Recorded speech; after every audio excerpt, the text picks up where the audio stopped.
Hey guys, what's up? I hope you're having a great day today. Today is a fourth line day, so I'm excited to share with you. The fourth line is all about sharing.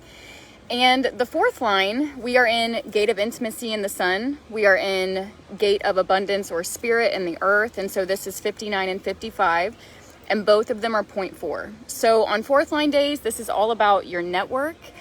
It's about friendship, brotherhood, sisterhood, seeing people that you know and having some type of influence on them. Breaking barriers to friendship today. Maybe you're seeing people that you've lost touch with, or people that are coming back into your life to build something or do something with you. Maybe you run into them, which can be really cool. And as a matter of fact, we're out here doing a rummage sale. We had a lemonade stand today, and so we got to see quite a few people we knew, and I absolutely love that.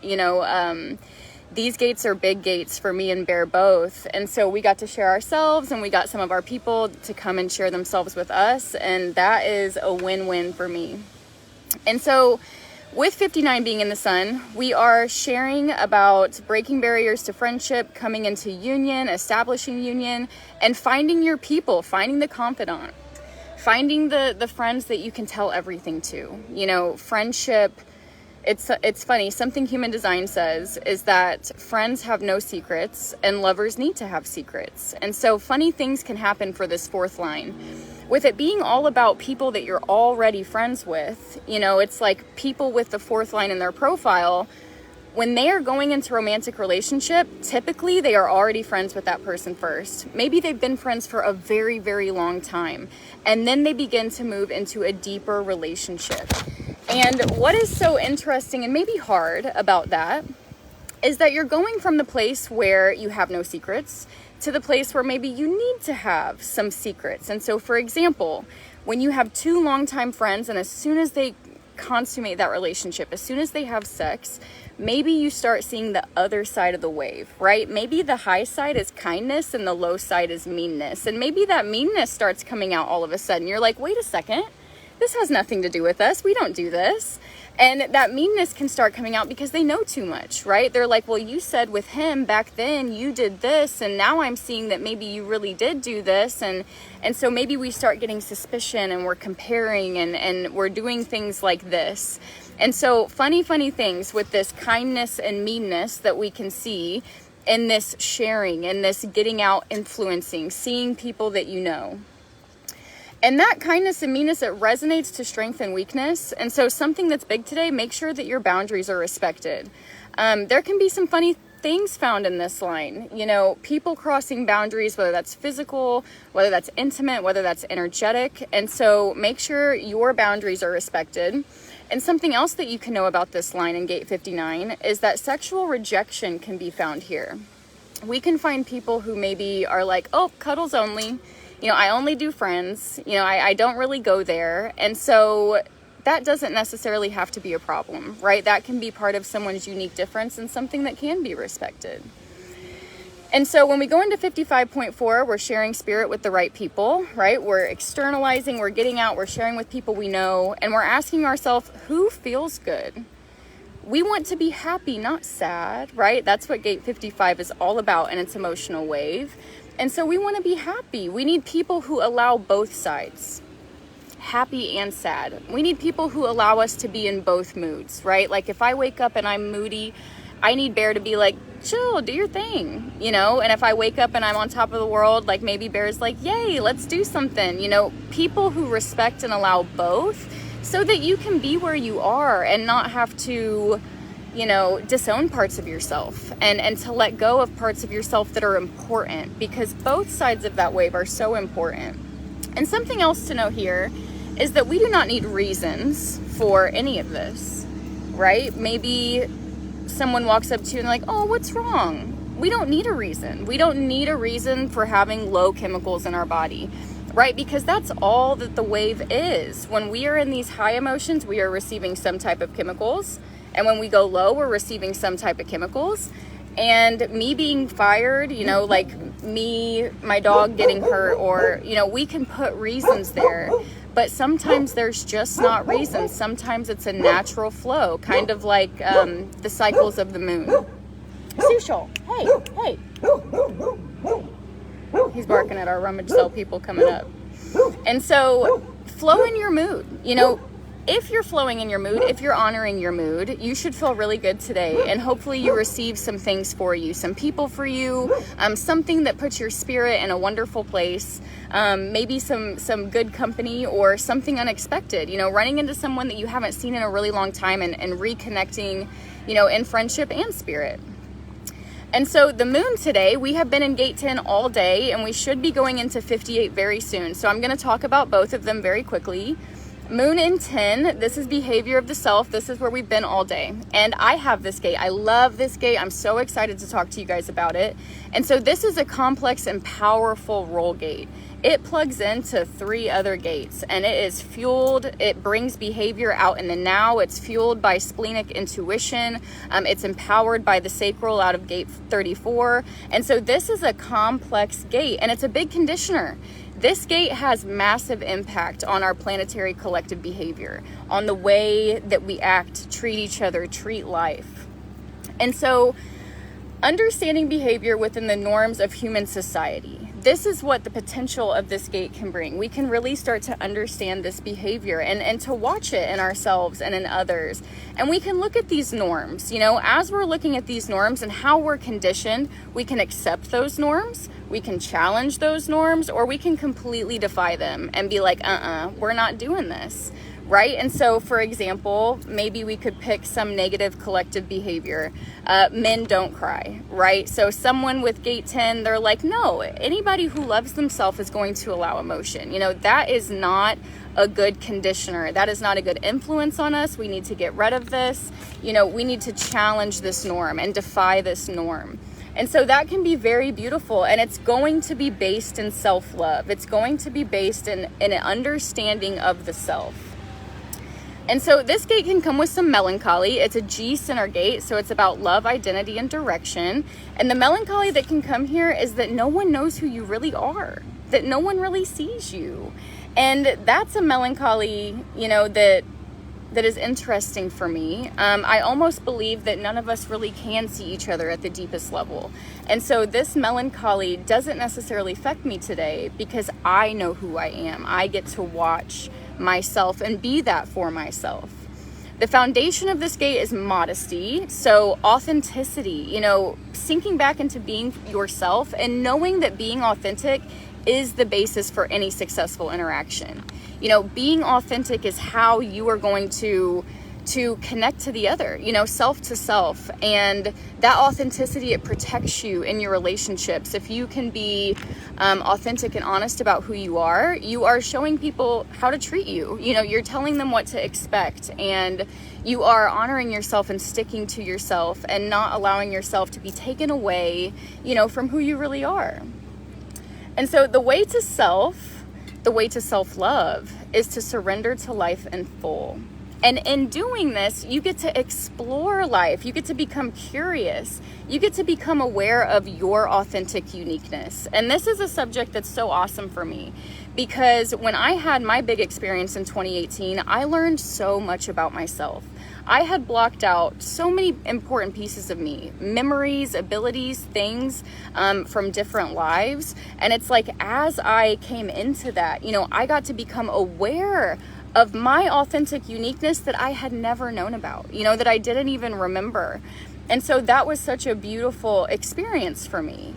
Gate 10 connects to gate 20 to create the channel of awakening. And the first initiation is to recognize who you are.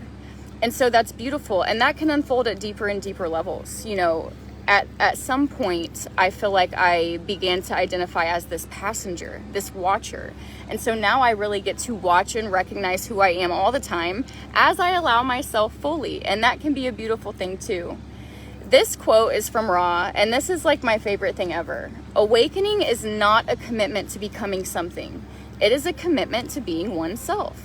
And so oftentimes, you know, people will run around and they're like, are you awake? Like, who's awake? Are they awake? Am I awake?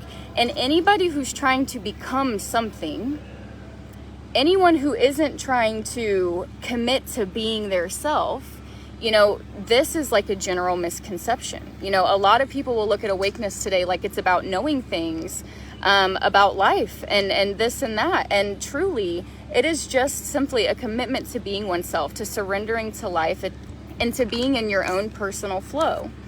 And so, shadow of this gate, maybe you can self-deny, or maybe you can be self-obsessed. Maybe you're just unable to see yourself, and that can result in either, right? If I cannot see myself and I'm denying pieces of myself, maybe that's not even consciously something I'm aware of. And maybe if I'm obsessed, maybe it's out of that denial. You know, maybe I've grabbed onto things that I think are me, that I'm building in me, and I'm becoming obsessed with these things or ways of being.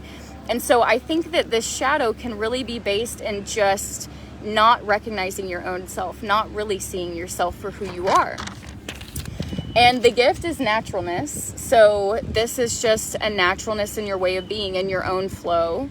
And the city is being. So literally just being the center of the storm and letting life move around you, you know? And I think that that is a beautiful thing. And so right now, we are going into gate 58 in the moon, and that is vitality. It is a root gate, so this is pressure. This is pressure to correct. It's pressure to improve. It's pressure to repeat. You know, it's a logical energy. And it's all about the joy of life, the aliveness of living and getting out there and feeling that vitality.